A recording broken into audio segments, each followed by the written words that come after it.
Hello everyone, we are back with more Great Ace Attorney Chronicles, and we are visiting the Chief Justice's office.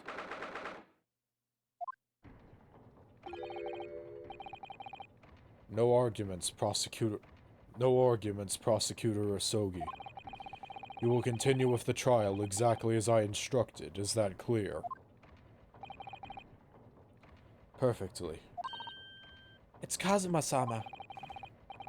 It's a fine Lord Strongheart by the sound of it. He never did know when to back down. We have been noticed. On your way now, Asogi. My lord. Why, hello there. Kazuma. Oh, he just left. Okay. Left without saying a word. And there's Strongheart. Yes, what are you doing here? Oh, I was just hoping to ask you a few questions, if you wouldn't mind. I wanted Von Zeke's trial concluded today. But Prosecutor Asogi's unwelcome inquiries are gonna make it take longer than necessary.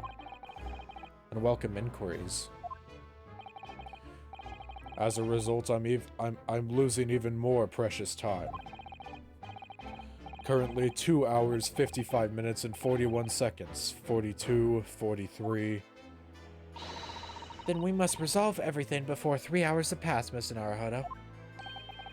And a miraculous not even 5 minutes? Anyway, I can't let the man's obvious bad move put me off. Did I say move? I meant mood. I need information. Alright, what are we talking about here? The Reaper. Does Prosecutor Asogi believe that Lord Von Zeeks is the Reaper? I wouldn't know. It was 10 years ago now, in that fateful closed trial, that Lord Von Zeeks made a name for himself among the judiciary. But the next trial he fought, he lost. It meant the ringleader of a criminal organization was acquitted, thanks to all the jurors being under duress. But that's awful. The man's freedom was short-lived. He lasted just 3 days. Yes, let me see. He died in a rock slide at his place of work, I believe. Correct. That was the inauguration of the Reaper of the Bailey. And people believed Lord Von Zeeks was responsible? He was brought to trial himself, but it was shown to have been an accident. So he must have had a solid alibi then. Nevertheless, the mysterious deaths continued. In total, 16 persons perished in unusual circumstances, ostensibly at the hand of the Reaper. That's a long run of coincidences.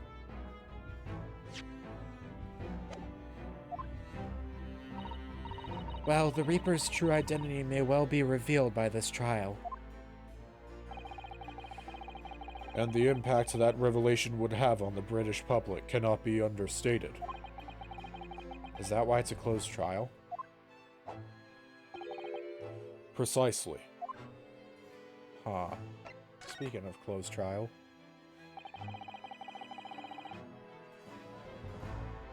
This country hasn't seen a closed trial for 10 years. So the last one was the Professor's, the trial of Genshin Asogi. Correct. Actually, we heard that originally you were going to prosecute that trial yourself, Lord Strongheart. Von Zeeks entreated me to relinquish the prosecution to him, that he might avenge his brother's death. And here we are, 10 years later. With the son of the man Von Zeeks had condemned now looking to avenge his father's death in the same way. In the very next closed trial of the country. They do say that what goes around comes around.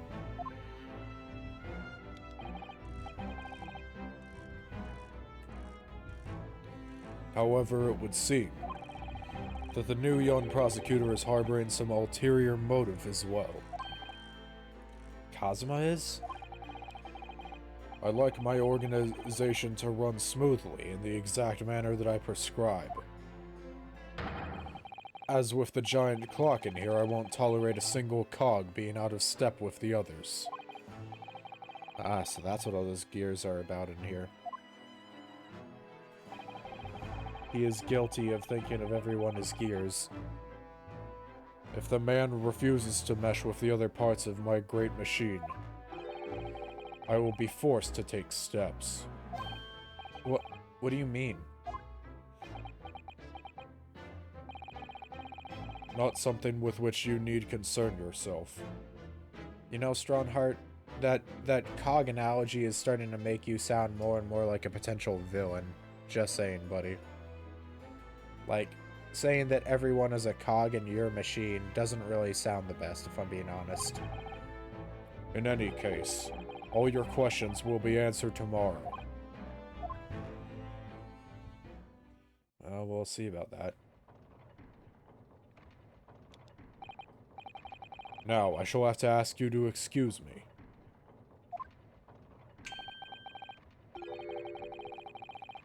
As of this moment, I've been delayed from attending my next meeting by precisely 3 hours. Oh my, that is a long time. And I hold you entirely responsible. Even though we are miraculously managed to fit everything into not even 5 minutes?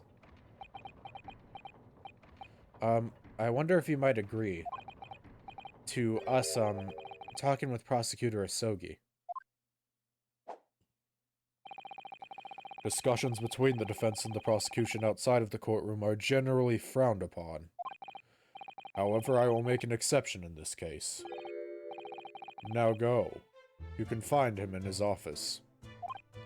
Oh, thank you. Bum, bum, bum, bum, bo-do-do-dun. Let's go to see him at once, Mr. Naruhodo. Yeah. Kazuma's my best friend in the world, but I'm really not at all sure I know how to talk to him at the moment.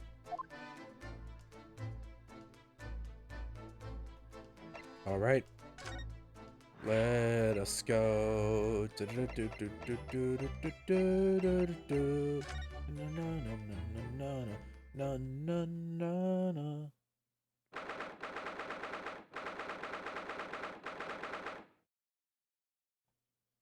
Alright. What do we got here? Oh shoot, is that a new replica of the crime scene? So, this is the office of Prosecutor Asogi now, is it? Kazuma-sama's doing so well for himself. Where is he? Even though he's always forced to kneel on the floor, Japanese style, in that dark corner. It's his habit to sit Seiza style whenever he's working. Oh, he still has Von Zeke's wine cabinet. Kazuma. Can't run from us now, buddy. I thought it wouldn't be long before you paid me a visit, Ryunosuke. I was right about what I said, wasn't I? Sorry? That you have all the makings of a great defense lawyer. Well, I always believed that you'd fulfill your dream of advocating in the British courts.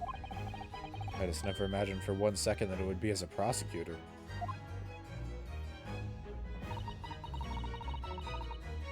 Seeing you stand in a foreign courtroom so gallantly realizing your dream, Kazuma-sama, I'm truly happy for you. And I am truly thankful to you, Judicial Assistant Mikotoba. Dun dun dun dun dun dun dun dun dun dun dun dun dun dun dun dun dun.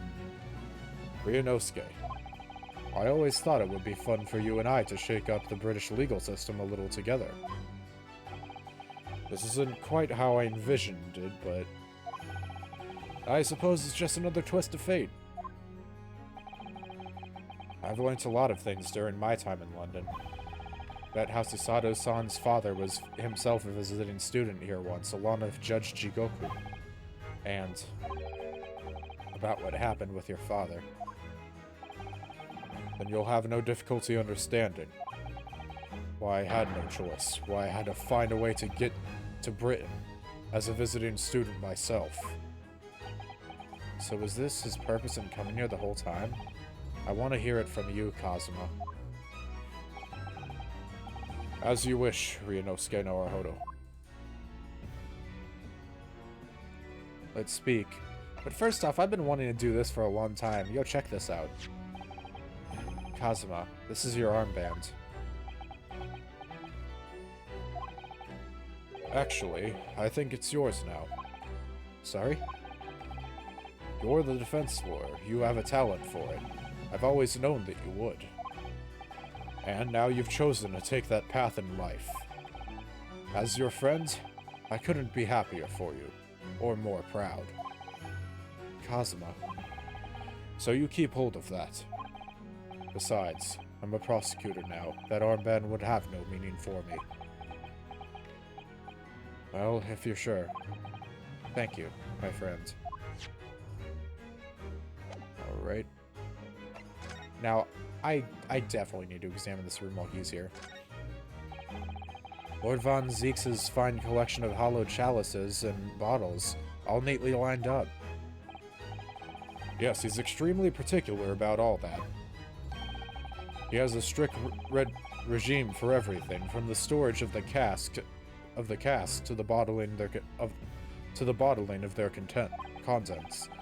Gosh, you must be really having a tough time of it being his apprentice. Actually, no. Oh? He's so particular about it all, he refuses to let anybody else touch any of it. So it's been quite easy for me, in fact. Talk about weird. Chessboard. There's Lord Von Zeke's incredibly stylish desk. Oh, the desk, right. It's not my style, though. No, I noticed you've been working at the little table on the floor, kneeling down Seiza style. I thought it was some kind of punishment set up by Lord Von Zeke's when I first saw it. I find it the most comfortable way to work. I can't do it. After a couple of minutes of sitting with my legs folded under me, they start to go tingly. Don't exaggerate, Ryunosuke. We both know you can't even manage a minute. God. Even when he's smug and he's kind of like... And kind of when he's become like a neutral character rather than good or bad, he's still hilarious. Desk, window, no, candelabra.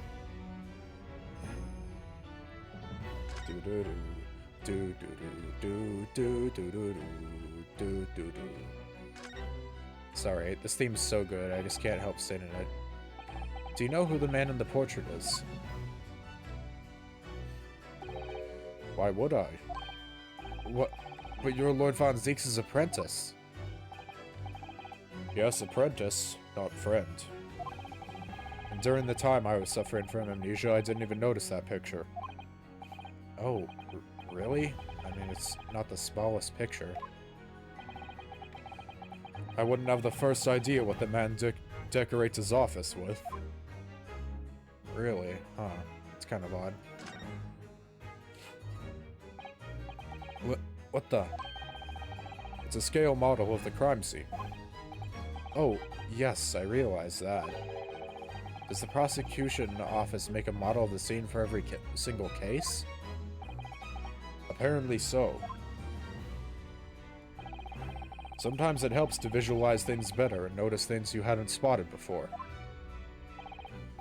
Actually, the miniature notice board is my work. Be honest, you enjoyed making that.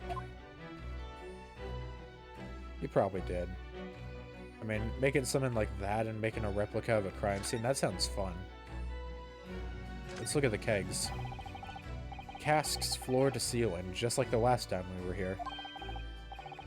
Hallowed barrels, I suppose. They're arranged according to vintage, flavor, and region. Every week they're all taken out and put back in order. What? Every week? Lord Von Zeeks can't seem to settle on the perfect way of arranging them, you see.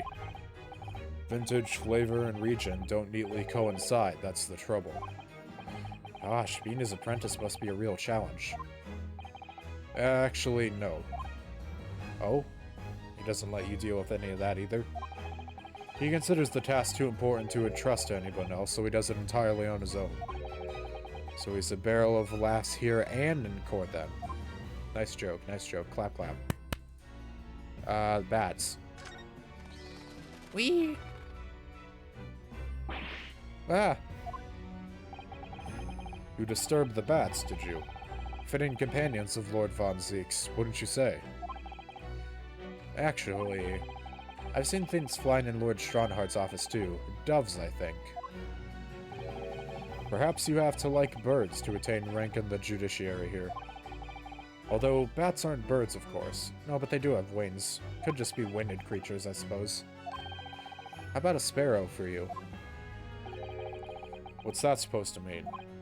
Oh, nothing. Sorry. Just thinking out loud. I can't even examine that. Oh.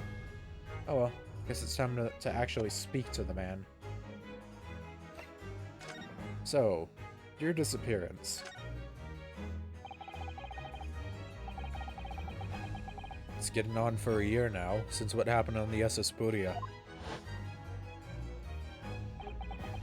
We were heading across the oceans from Japan to Great Britain,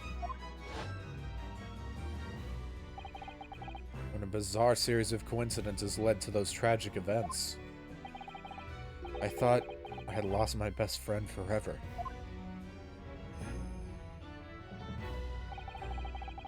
I must have been unconscious for a long time. When I awoke, I was lying on in bed. It was a narrow little room. There was a posy of flowers by the pillow. It took me a little while to realize that I was in a cabin of a ship. I slipped out of the room and headed up onto the deck. Were you already suffering from amnesia at that point? Yes, I didn't know what had happened or where I was. There was just this voice in my head.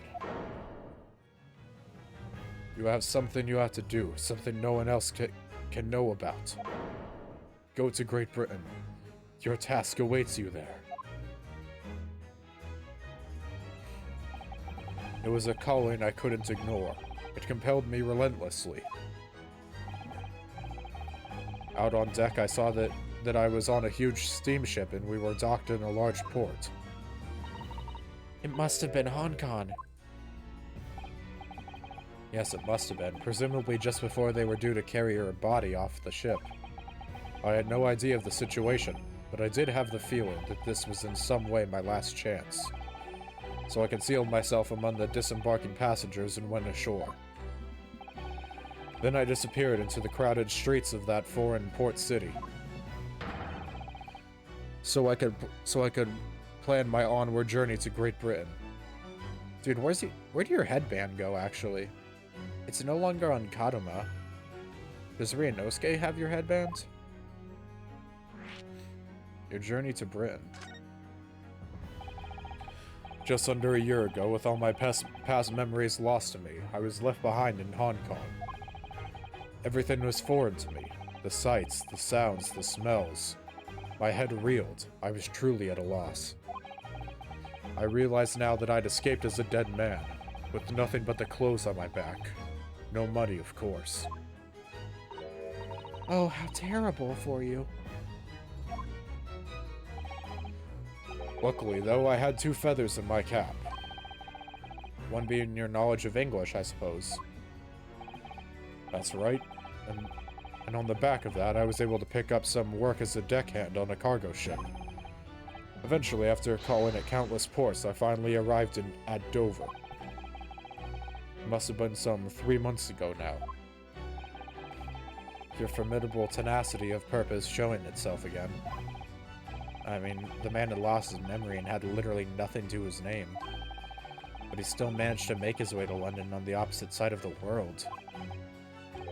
Of course, I had no idea why I'd moved heaven and earth to get here at that point. So, how did you end up becoming Lord Von Zeke's apprentice then? That can only be called an extraordinary stroke of luck, really. You see, I was stopped at the border because I had no papers.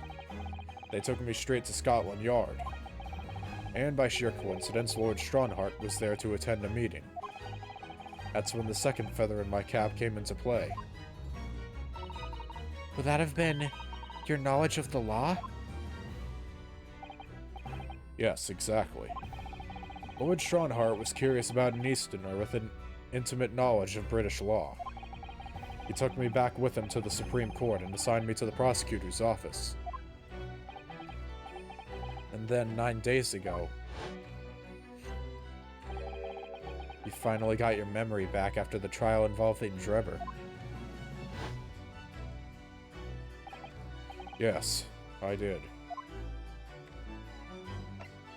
Let's talk about your father. Ever since I first met you at Yume, you talked about your dream. Mark my words, Ryunosuke, I'll be chosen as a visiting student and make my way to Great Britain someday.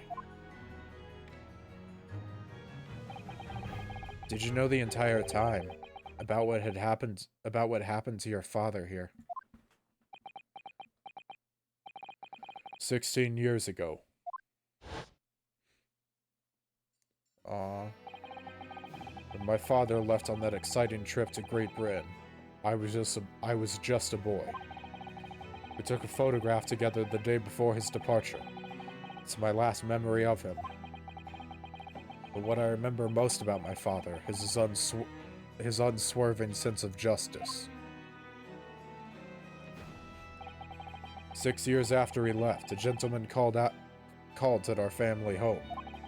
He told me that Genshin, my father, had been taken ill in England and passed away. It was Professor Mikotoba, your father, Susato-san. Oh my! Ever since then, the professor was very good to me. He even helped to fund my university education at Yume. I'll be forever in his debt. But nevertheless, I just couldn't bring myself to believe what he told me. Oh. Then one day a letter arrived at our house from Britain. There was no indication of the sender, so I opened it assuming it was from an old acquaintance of my father.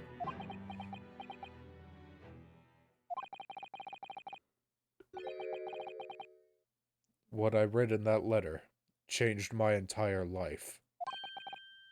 What did it say?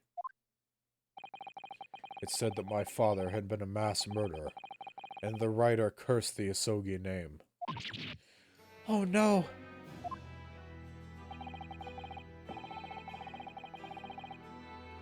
As a result of that letter, I found out what had been hidden from me all those years. Yeah, we need to learn about this letter.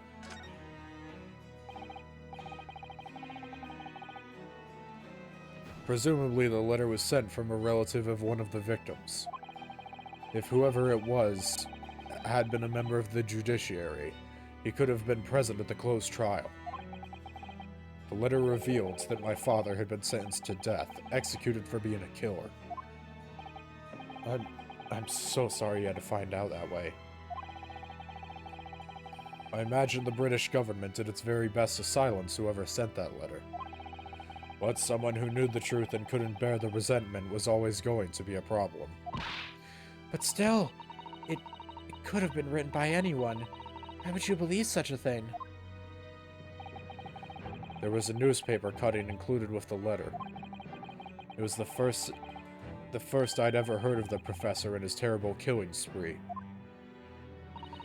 Well, what did my father have to say about the letter? I couldn't bring myself to show it to him. Why not? Because he deliberately concealed the truth from me by telling me my father was taken by a fatal illness. That couldn't have been easy for him, and he'd done it out of consideration for my feelings. So instead, I showed the letter to Judge Jigoku. Ah, to the other visiting student. He faltered for the briefest of moments, but then he just laughed the letter off. But in that moment, I saw it on his face. He was undeniably shocked. Shaken momentarily, but not stirred, before recovering his poise. A year later, my bereaved mother succumbed to the strain of grief, and she too passed away. That's when I made up my mind that one day, without fail, I would cross the seas to Britain and seek the truth for myself. The truth about my father, Genshi Nasogi. And I wouldn't let anyone stand in my way. Oh, Kazuma-sama. Man, this poor dude. He's gone through hell and beyond. What we learned today in court turned things completely on their head. It was an impressive piece of lawyering, Ryunosuke Naruhodo. Lord Von Zeeks isn't the Reaper, you know. I almost don't want to believe it myself, but it turns out that Inspector Gregson himself, the victim, was... It's clear that the Inspector was behind the Reaper's activity all along. What? You mean you knew? The real question is, who's been giving orders to the Inspector? Yes, Barrick Von Zeeks is the real Reaper. And I know that 10 years ago, it was him who decided my father must be a mass murderer and sent him to his grave. No! He was merely seeing that justice was done as the law dictates. He's not to blame. Ultimately, it's people who condemn people. The law is just a tool that they use to do it. Bro, I know you're pissed off about what happened to your dad, but, like, you have clearly changed in not the best of ways. And when a man condemns another, he must take responsibility for his actions. Of course, he must. Sorry. I'm a bit congested right now. Ah, what the hell's happening? One sec. One sec. Sorry about that. But I know for certain that my father would never have taken another man's life. Kazuma. On the contrary, my father's life was taken by the Reaper. Is that all? We gotta have something to present to him.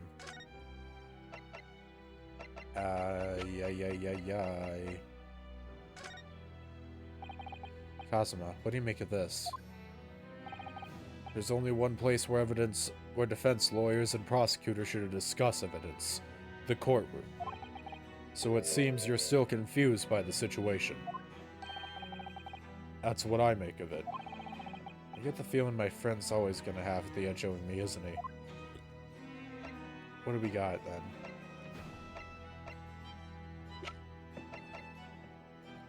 Oh. This? I don't know. I'm gonna present stuff until I get some in, probably. Gonna skip ahead. Maybe this? The Reaper. At last I get to take my revenge. Kazuma. Lord Von Zeeks isn't responsible for your father's death, and he's not the Reaper. He's the defendant and deserving of a fair trial. You mean like the one my father had? It's a closed trial now, too. The conditions are exactly as they were 10 years ago. And even if it ruffles some feathers, I have a plan to show that man for what he really is. Kazuma. Oh, that's one more.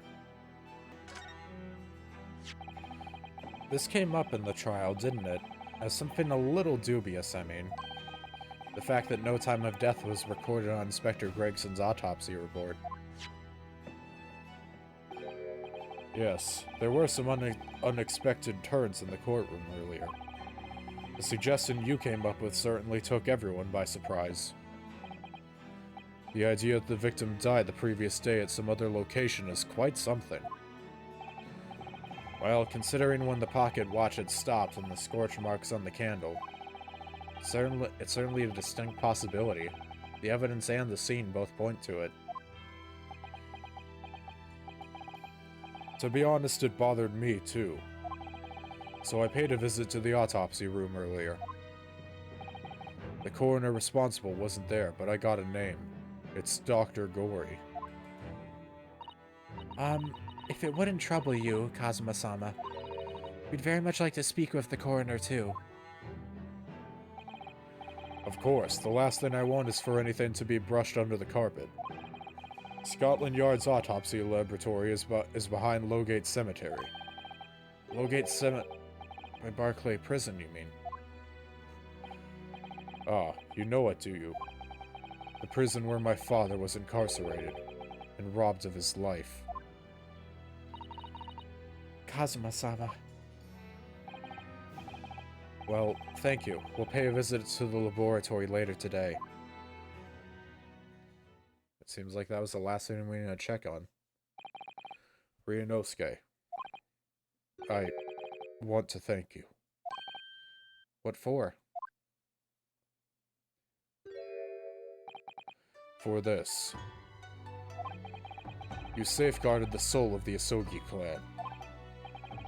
Though it is a famous sword that's been passed in your family for generations. My only slight regret is that I never got the chance to draw it before I returned it to you.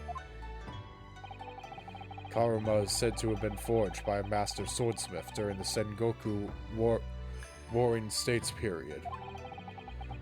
I come from a long lineage of warriors, many of whom were expert swordsmen. Well then, you're a chip off the old block, I'd say. This blade, Karma, is the symbol of the Asogi clan's honor and might. Apparently, one of my father's apprentices even took the blade's name for a surname. Really? Karma. It does sound formidable, that's for sure. 16 years ago, when my father was a visiting student here in London, he had this sword forever at his side. Which is why it means so much to me that I have it by my side again now, too. And that is all thanks to you. It was an honor. Well, that's sweet. We got a nice little scene there. Now, I have preparations to make for tomorrow. Perhaps I said a little too much. Kazuma, you've changed. No, Ryunosuke. I haven't changed at all. It's you who's changed. I feel like it's both. I can completely understand your resentment of Lord Von Zeeks given what happened. But the fact is, those events in this case are, well, unrelated? Oh, unrelated. Is that what you want to say? How can you be so sure? What do you mean? Never mind. That man is the Reaper, and it's for that reason that the Inspector was killed. I'm going to prove as much in court tomorrow, by whatever means necessary. I can't let you do that, Kazuma. I know you'll do what you have to do as a lawyer, but I'm sure I don't need to tell you that I won't be taking any prisoners in the courtroom. I would expect nothing less. Until tomorrow, then, in the Old Bailey. We'll see you then, old friend. On the battlefield.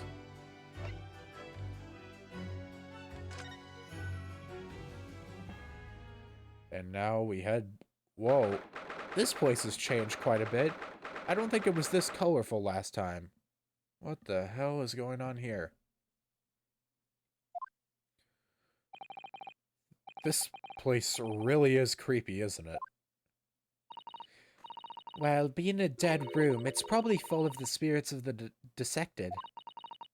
I thought you were going to say deceased, but dissected also works, I guess. But actually, there's a rather pleasant scent of roses in the air. Well, being a dead room, the coroner probably needs a bold scent like that to mask the odor of death. Iris? Do you think we could change the subject? No. Shink, shink. What, is someone using like a whetstone, sharpening stuff? What? What was that? I think we might want to run. Who? Uh, um, Dr. Gory? What? Who? What? Wait, you have the same theme as Dr. Scythe. Do we have you in the court record already? Well, we just spoiled what your face looks like. Well, shit. Okay, well, maybe I shouldn't have looked at that so soon, but I see that you're 19, so I'll give you a... I saw that you're 19, I just wanted to see if I could get an age, mostly, to get an idea. What? That noise before. I was sharpening my tools. I'd be dead meat if I didn't keep a perfectly keen edge on them. Right. When following the collagen fibers in the dermis, an expertly sharpened scalpel cuts like cheese. Would you like a demonstration? Oh, yes, please. I'd love to see.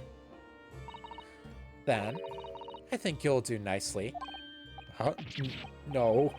No, I wouldn't do nicely at all. I mean, maybe some other time, but, Is that a tut? No, we came here to ask questions, so... you want to see my armband? Could I ask your opinion about this?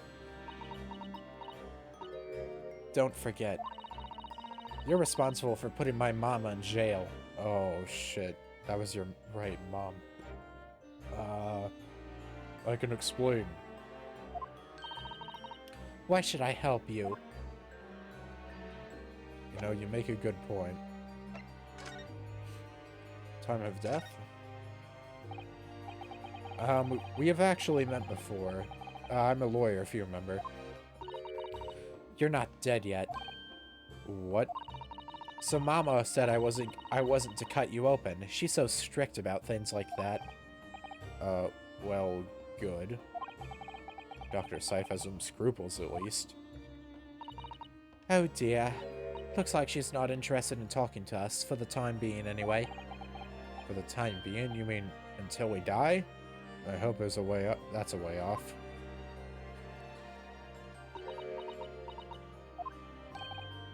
Sorry, but I wasn't planning on dying anytime soon. Surely there's some less drastic way of making her listen. Well, let's examine some stuff. I see a lot of purple. This looks different to before. Of course, Miss Naruhodo. Miss Gory is a young maiden. She has all sorts of charming little dolls and the like around her place of work. Look. Oh yes, you're right. Perhaps she's not so strange after all. They're how I practice. Sorry? Mama always says that operations in dissections require speed and accuracy. So I take out my needle and thread and stitch three new dolls every day. Right. I used to make livers or kidneys or intestines, but Mama told me it'd make me something more friendly instead. Sato, I'm scared. Let's go home. That's quite different to what I'd imagined. You're telling me. Oh, look at this. What a magnificent display case. The cherry wood has been polished to a high sheen, and the intricate carving is a joy to behold. Western cabinets really are very skilled, aren't they? It's 10 people. Pardon? It's made from the bones of 10 different people, all mixed together. Some of my best work.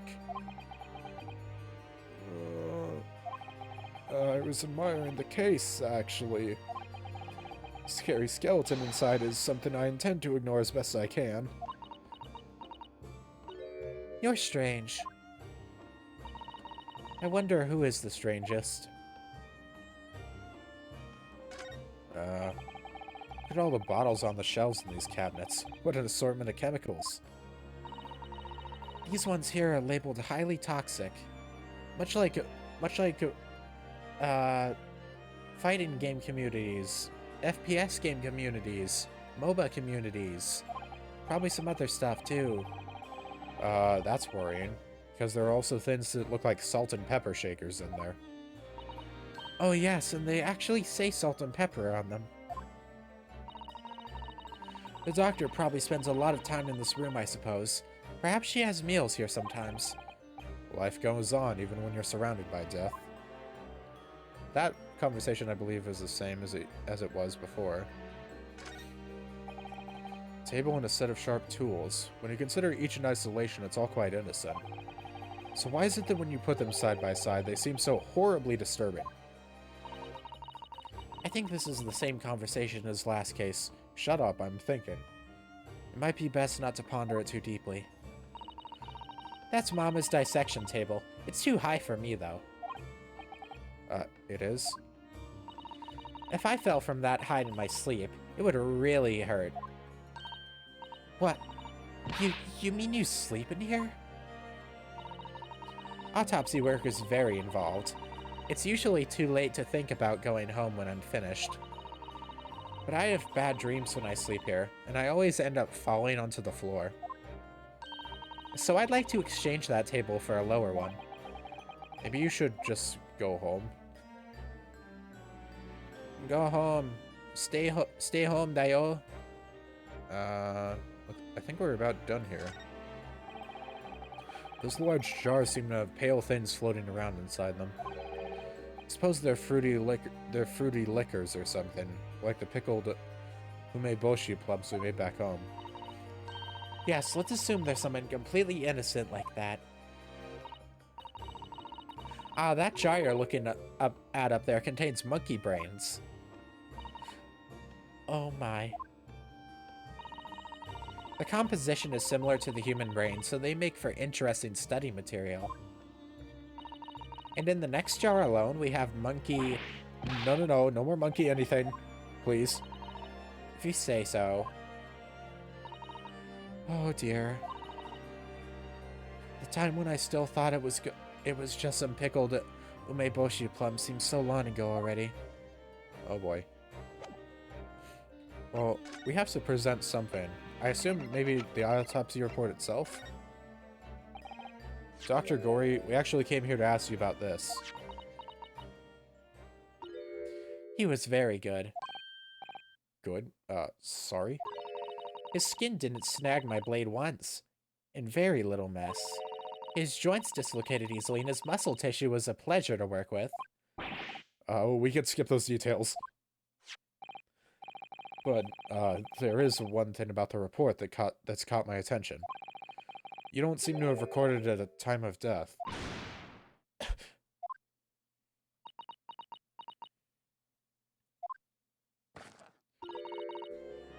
That's not my fault. Well, that's what your face looks like. I mean, we kind of got to look at it earlier, but... Oh, that made me jump. Then please, tell us what happened.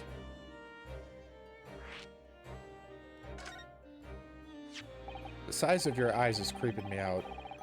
You look like a fish out of water. So, why doesn't the autopsy report include the victim's time of death, then?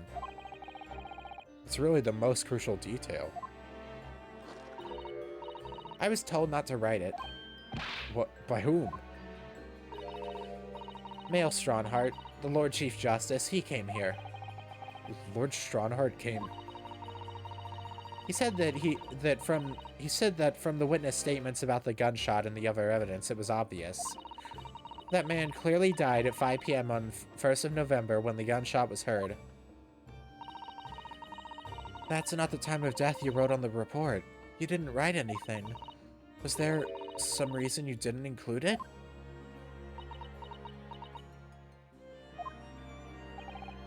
Dr. Gory.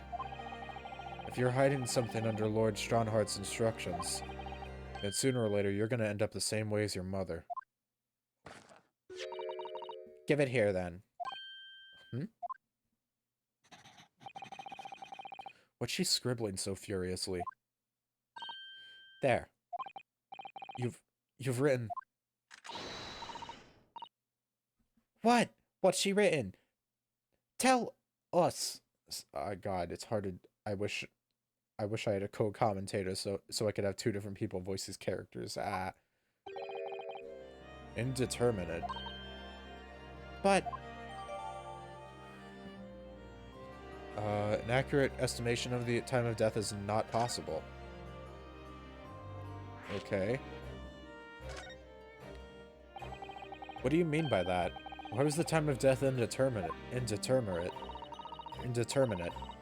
When the specimen was brought in, it was still fresh. So the time of death could easily have coincided with when the gunshot was heard. But there was one small discrepancy. What discrepancy? There was some fried fish in the pocket of the specimen's overcoat. And that fish had started to rot. What? If the victim liked fresh fried fish, he presumably liked to eat it before it went off. Well, yes. What are you really trying to say? It's possible that someone tried to manipulate the apparent time of death. Manipulate the... is that even possible to do? Theoretically, if you were to chill the body in ice, you could delay the onset of putrefaction. Putrefaction? Wait. Oh yeah, it was putrefaction. And if the overcoat was on the body at the time, then only the fish would have started to rot. With today's science, it's not yet possible to determine if the body was chilled or not. But today's science isn't advanced enough to let you freeze a corpse, it seems. But surely, to chill a corpse like that would require an enormous electrical refrigerator. And I don't imagine many households in London are equipped with such a device. No, definitely not. But maybe in a factory or some other special places. I don't recall seeing any factories or such like on Fresno Street, though. I wonder if the inspector's body had been chilled somehow. What might the actual time of death have been? I couldn't say for sure. But at the most, it might have been a day earlier. No. In other words, it would corroborate your previous deduction, Miss Naruhodo. That Inspector Gregson was killed a day before his body was discovered, at a different location. Did you inform Lord Strongheart of this possibility? He simply said that there was no electrical refrigerators of that size in the vicinity.